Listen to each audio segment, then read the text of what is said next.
America's Red Rock Wilderness Act proposes 9.2 million acres of wilderness designation throughout the state of Utah.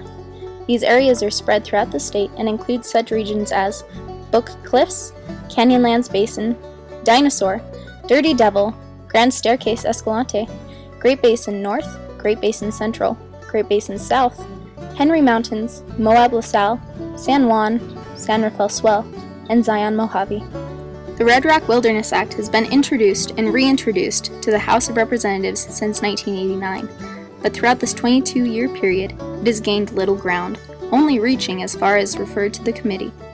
GovTrack estimates that there is only a 1% chance of this bill being enacted.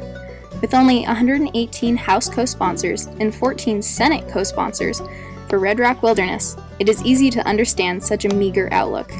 But the underlying question is, why has this bill not gained more support?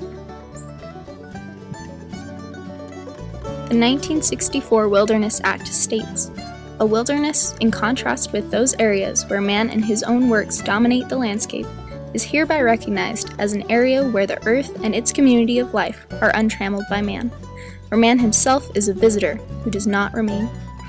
In order for an area to be designated as wilderness, it must be 5,000 acres or more in size, located on public land, and must be roadless. Once an area has been designated as wilderness, only primitive recreation and use is permitted. This prohibits the use of temporary roads, use of motor vehicles, motorized equipment or motorboats, landing of aircrafts or other forms of mechanical transport, and no structures or installations within any such area.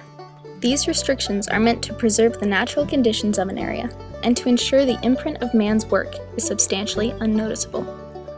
Here lies the two main sources of conflict. Wilderness areas are only accessible to primitive recreational users, which excludes the increasing amount of modern motor and mechanical-based recreationalists.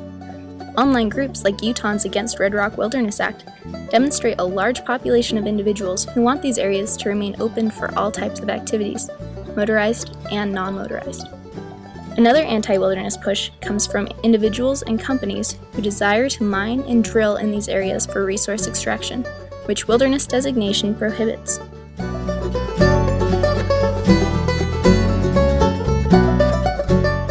Groups such as the Utah School and Institutional Trust Land Administration, also known as SILTA, demonstrate strong anti-wilderness positions, which has shown particular power in Utah politics.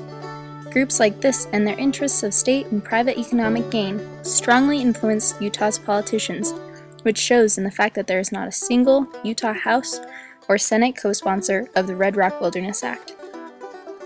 Ironically, these two opposing groups are the two largest identified threats to Utah's potential wilderness areas according to environmental groups like Southern Utah Wilderness Alliance and the Sierra Club.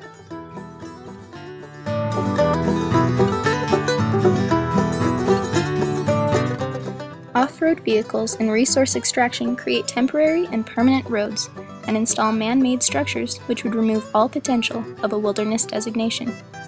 These practices are also argued to cause permanent scarification to the land and disruption to ecological systems. After considering these factors, the stalemate of this bill's progress is easy to see. But where does this land management issue go from here?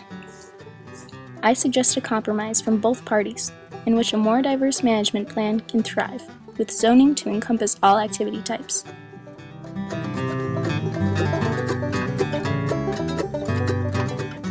As Robert Manning states in his Studies in Outdoor Recreation, Search and Research of Satisfaction, each recreation area should be evaluated as part of a larger system of areas, each contributing as best as it can to serve the diverse needs of the public.